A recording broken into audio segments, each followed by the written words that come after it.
आज पूरे जयपुर में इंटरनेट बंद है।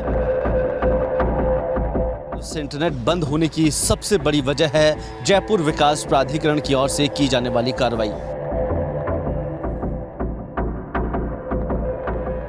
दरअसल आज जीडीए की ओर से एक बड़ी कार्रवाई की जा रही है, जहां पर मालवीय नगर क्षेत्र के नंदपुरी और आसपास के क्षेत्रों में अवैध अतिक्रमण हटाया जा रहा है।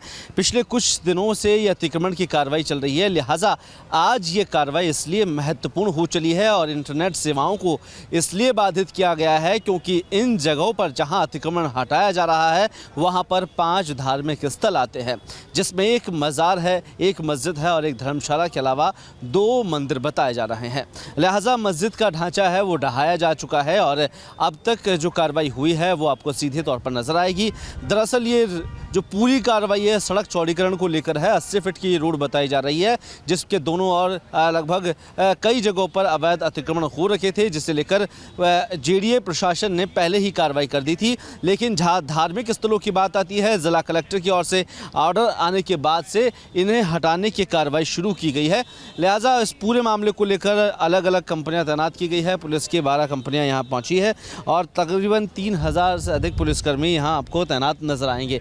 सीधे तौर पर आप पीछे देखेंगे तो मस्जिद का वो ढांचा आपको ढहा हुआ दिखाई देगा, जो पिछले कुछ दिनों पहले यहां नोटिस चस्पा किए थे, लेकिन जिला कलेक्टर के आदेश के बाद इसे अब ध्वस्तीकरण का काम किया जा रहा है। लेकिन सबसे बड़ा सवाल ये कि आखिरकार इस पूरे मामले को लेकर जब नगर निगम प्रशासन की ओर से ये तमाम व्यवस्थाओं को देखा गया तो अवैध अतिक्रमण को आखिर बढ़ावा कैसे मिला, क्योंकि ये बिल्डिंग ऐसा नहीं कि आजकल में बन गई, लेकिन लंबे समय से इस तरह की कार्रवाइयाँ जयपुर में होती आ रही है। लेकिन इन जो अवैध निर्माणों को लगातार बढ़ोतरी मिल रही है, आखिरकार किसकी शय पर ये पूरा काम हो रहा है। सबसे बड़ा सवाल आखिरकार कि सरकार जब ऐसे ढांचों को ढहाने का काम करती है तो कहीं ना कहीं एक अशांति फैलने का डर रहता है। इस वजह से पूरे जयपुर शहर के अंदर 24 घंटे के लिए इंटरनेट सेवाओं को बंद कर दिया गया है।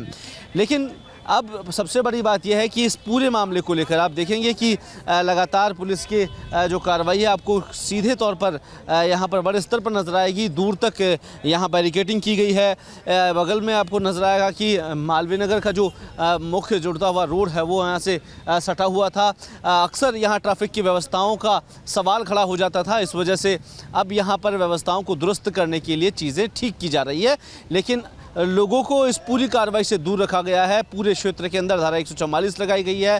किसी भी ग्रुप और लोगों को यहाँ इकट्ठा नहीं होने दिया जा रहा है और कोई भी ग्रुपिंग मैसेजेस और बल्क मैसेजेस को रोकने के लिए सीधे तौर पर यहाँ एक व्यवस्था की गई, जहाँ पर इंटरनेट सेवाओं को रोका गया और इसके अलावा भी बल्क मैसेजेस को भी बिल्कुल स्टॉप कर दिया गया है।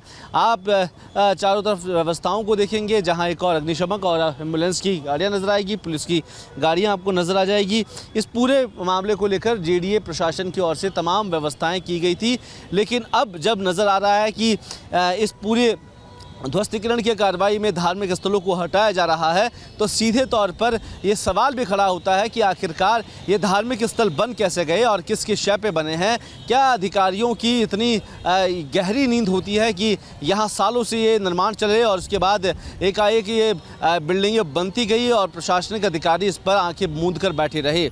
और पूरे प्रकरण को लेकर जीडीए प्रशासन ने नोटिस चस्पा किए थे, लेकिन अब उन लोगों का क्या है जो अपनी गाड़ी कमाई यहाँ लगाकर पूरे प्रकरण को लेकर अब तक कहीं ना कहीं परेशान होते नजर आए हैं। इससे पहले हमने आपको तस्वीरें दिखाई जहां पर लोग कहीं ना कहीं घरों से बाहर निकलने को मजबूर हो गए। कई जगहों पर सीधे तौर पर कार्रवाई से लोग प्रभावित हुए हैं, लेकिन धार्मिक स्थलों को हटाने के लिए जब हमने देखा कि बड़े स्तर पर आपको ये कार्रवाई नजर आएगी और सीधे तौर पर यह कहे कि मालवीय नगर की इस व्यापक व्यवस्थाओं को देखते हुए और ट्रैफिक की व्यवस्थाओं को देखते हुए यहाँ पर चाक चौबंद व्यवस्थाएँ की गई है। पीछे आपको डंपर नजर आएंगे, इन्हीं नंबरों से इन मस्जिद के ढाए हुए हिस्से का मलबा यहाँ से पहुँचाया जा रहा है, जिसे सीधे तौर पर डंपिंग किया जा रहा है। और अब मंदिर जहाँ पर मस्जिद को ध्वस्तीकरण का काम चल रहा है, प्रशासनिक स्तर पर ये पूरी व्यवस्थाओं को लेकर कहा जा रहा था शुरू से, लेकिन अब जब पूरी कार्रवाई की जा चुकी है उसमें आपको नज़र आएगा कि आखिरकार क्यों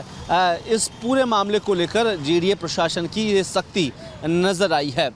कैमरा पर्सन नरेश के साथ कुलदीप, रिपोर्ट भारत, जयपुर।